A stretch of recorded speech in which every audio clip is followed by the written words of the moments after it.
Okay, before I go any further, I've started talking about touchscreen and this involves mobile screens.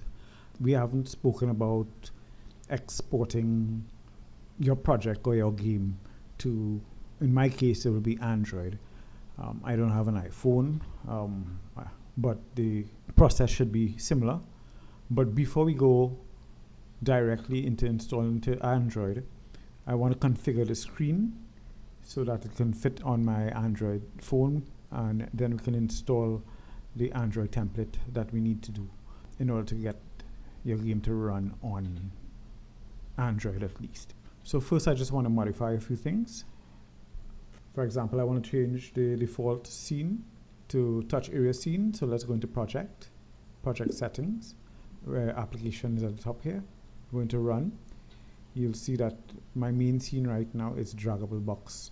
I don't want draggable box, I want touch area scene, because that's what I'm going to be using to test on my Android. So I'm going to click in here. I can type it in if I want, or I can just click this little white box here and choose which scene I want as my main scene, and it's going to be the touch area scene. So let's double click this. So this is set now. And to begin with, I want this to be in portrait mode, so I'm going to change the resolution of the game. So I'm going to go into display, window, and I'm going to change the viewport width. The recommended amount for mobile games is 1080 by 1920. That is like the minimum recommended dimensions to use when building a mobile game. And we want to go down here a bit into stretch, and we're going to change the mode depending on what you want out of this game. If it's a 3D game, if it's a 2D game, if it's a single screen, those type of things. In my case, I want to change this from disable to viewport. It could be canvas items, but I want to change it to do viewport. And the aspect, you can choose whatever works for you here, but I'm going to use expand. And everything else in stretch I'm going to leave as is. For the handheld option, I want this to be a portrait game, so I'm just going to click portrait. But as I said, you use what works for your game, and this should work more or less. If you notice here now, the little blue viewport area, it's elongated now. It's not landscape anymore, it's portrait now. There's one more thing I want to point out, because the first time I tried porting to my Android phone, the compatibility up here I had at mobile, and because I had it at mobile, I'm not going to change this. Because I had it at mobile, I expected it being at mobile would be compatible with mobile rendering, but I had a problem when I tried to render. It just was not showing on my phone. It was creating the APK, which is the application installation file, but it just wasn't showing. And when I did some digging and research, I realized it's better to put it at GL compatibility. So if you're having that problem when you're trying to render your game on a mobile device and you're not seeing anything on screen, just switch it to compatibility or GL compatibility, and that should work fine. Now for rendering modes, more or less you can use canvas items if you're doing like retro pixel art games, and the aspect can be keep, because there's not much widening or moving of the game area, so it's more or less static. You don't need much manipulation of the viewport, and the scale mode can be left at integer, and you can increase the scale to 2 or 3, because usually these pixel art games are very small and you want to zoom into it a little bit. I'll put an info card about these things closer to the end of the video. Modern 2D games like platformers and fixed views, you can use viewport, and you can use keep width and the scale mode fractional. That's similar to what I did here. On 3D games with a flexible camera, you want to leave the mode to viewport. Aspect will be expand, and scale mode fractional. That's the settings I used here. Sometimes you have to play around and see what works for your game. The only way for you to do this is to see how it actually looks on the mobile. You can, however, if you have Android Studio, install these games onto the Android emulator and see how it works. For proper testing, you'd want to run it on an actual device. To running games on Android, you'll have to install something called an Android template. So you have to go into Project, and somewhere in the middle here, you see something say Install Android Build Templates. Click that. And if this is the first time you're going to install it, you'll see this window. This is not the first time I installed it, but I removed the template in order to show you that the installation is different when you have already installed it from when you have not. If you have already downloaded the template, you can install it by clicking Install from File, or you click Manage Templates, and from here you can, what you can do, you can actually go to the website and the GitHub website and download the template, and you can install from File if you already have it on your computer, or you can click Manage Templates here, and this will give you the information you need.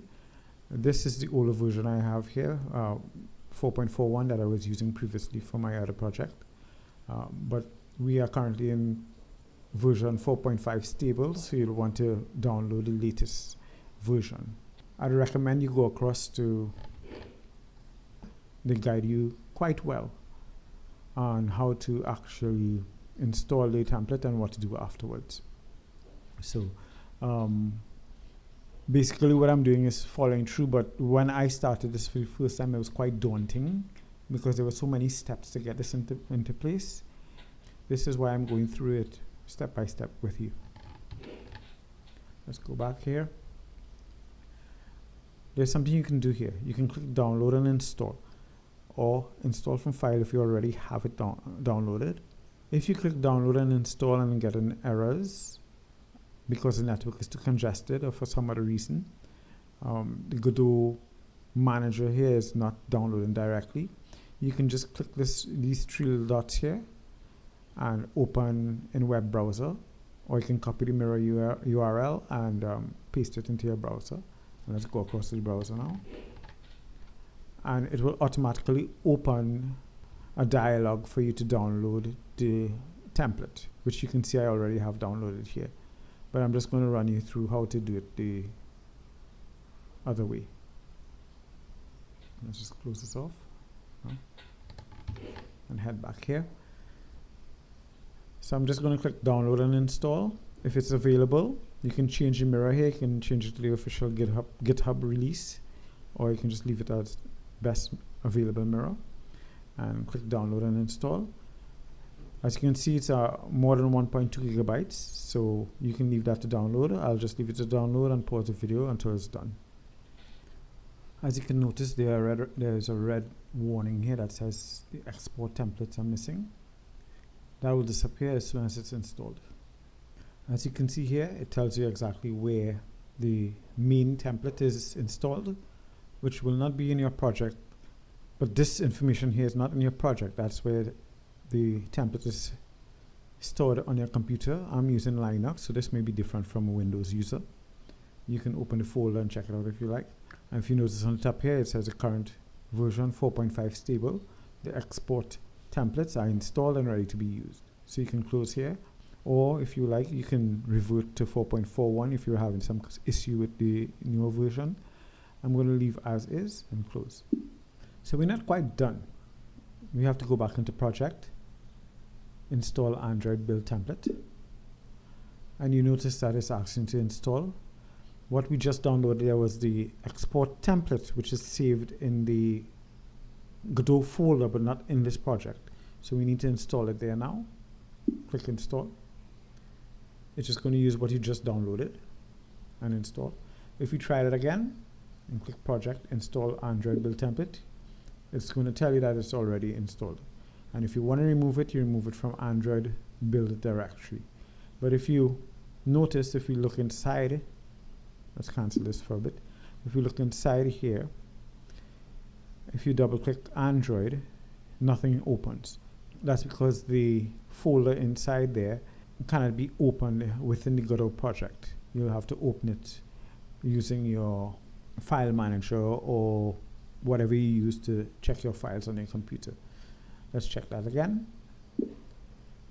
This one gives you the option to show it in the file manager. If I click here, it's going to show the project and where it is installed. If I go back, you can see all the different files that are in my project. I'll click and drag project. And if you want to remove it, you just delete these two things here, build and build version. Or even go back and delete the Android folder. Let's do that now and see what happens. And let's close this off. Now if you go back to the project and click install Android build template, you see it's asking you to install again. So that's how you remove it from your project. And just to confirm, it's already there. That's the first step. Now that we have that installed, let's go back to the website I showed you previously. If we scroll down after we installed, this is a very good guide. So keep this close to you when you're installing an Android template. It's going to tell you all the different things you have to do. Next, we have to add the Android export preset. So let's go back and do this. Project, export, and here we want to add. So we click add, and in the drop down, these are the different types of files you can export the project into. So these are basically the executable game files. For Android, it'll be APK. Linux has its own extension. Windows will be an exe file.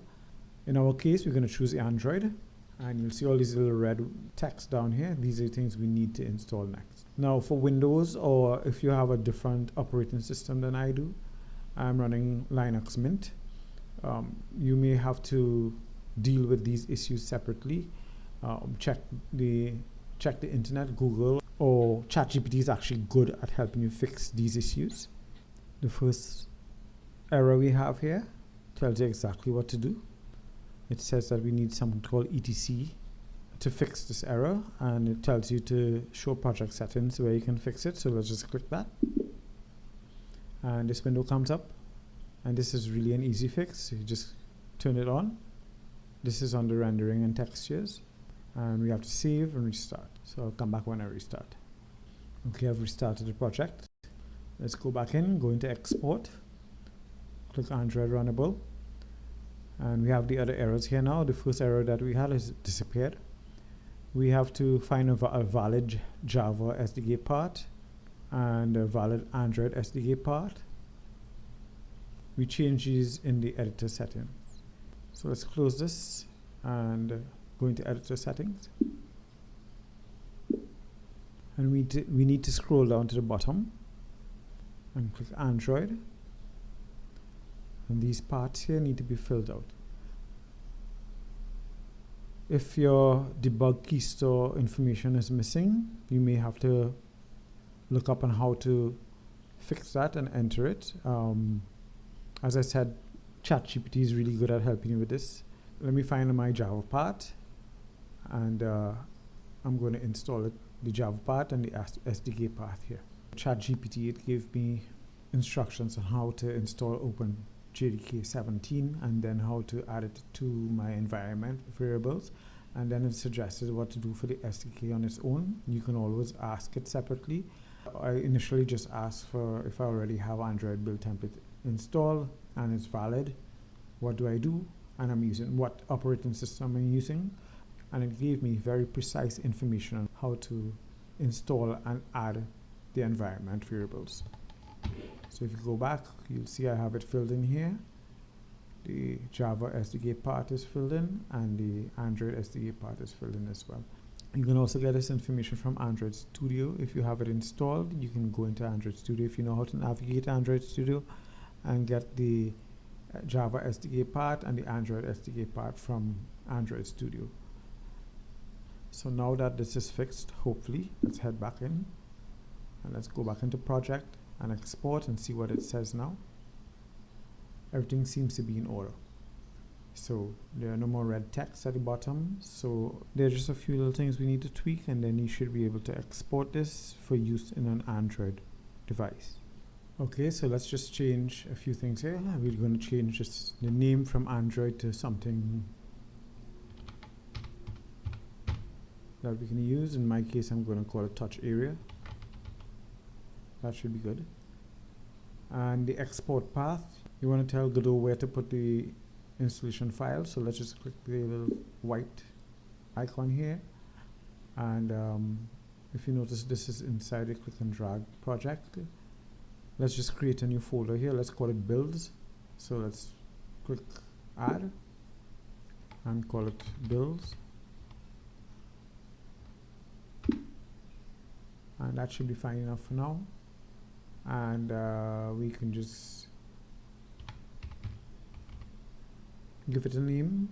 Let's call it touch area .apk. That should be fine. So it's going to export to the path builds and touch area.apk. We want to use Gradle build. Gradle is important in Android devices. If you ever use Android Studio, you'll realize you can't really build a proper Android app without using Gradle.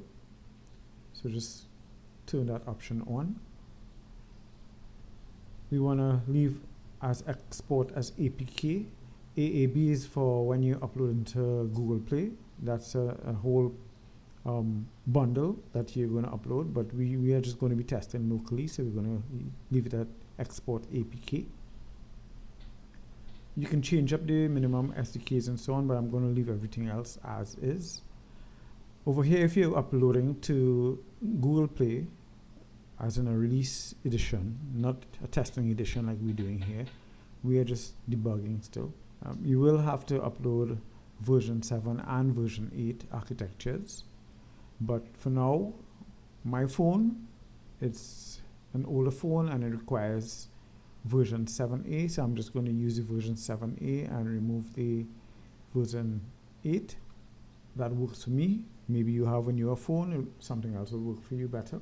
And that should be it for now. But if you want more information, remember the website, the Android developers website. It has a lot of information on architectures. You can go ahead and read about these. Difference between version 7 architecture and version 8, I'll just put up a little info card, but all the information you need is here, including key stores and the other things. Okay, I hope I didn't forget anything here. So all we have to do now is export project.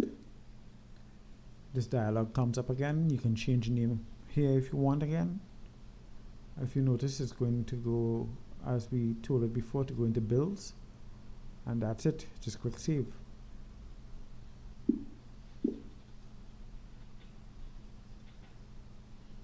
You're going to see some information come up here while it's building, and I'm just going to pause this until it's done. It usually takes a little while because of Gradle building. And when it's done, the info window that was just up just disappears, and you can close this now.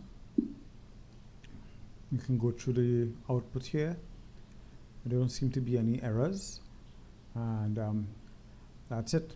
Now we just have to get it across to our phone, or if you have Android Studio with an emulator on, and you want to try it on the emulator, you can also do that. If you notice, it says downloaded file here. I decided to upload the video to my Google Drive and then download it directly to my phone using the Google Drive app. If you know how to use ADB, which is the Android debugging bridge, you can just connect your phone directly to your PC and send the app the APK app straight to your phone. Okay, so let's go into downloads, and we'll see touch area.apk. Let's click that.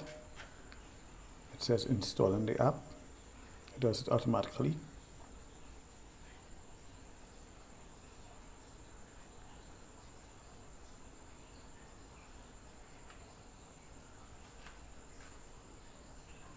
So there it is.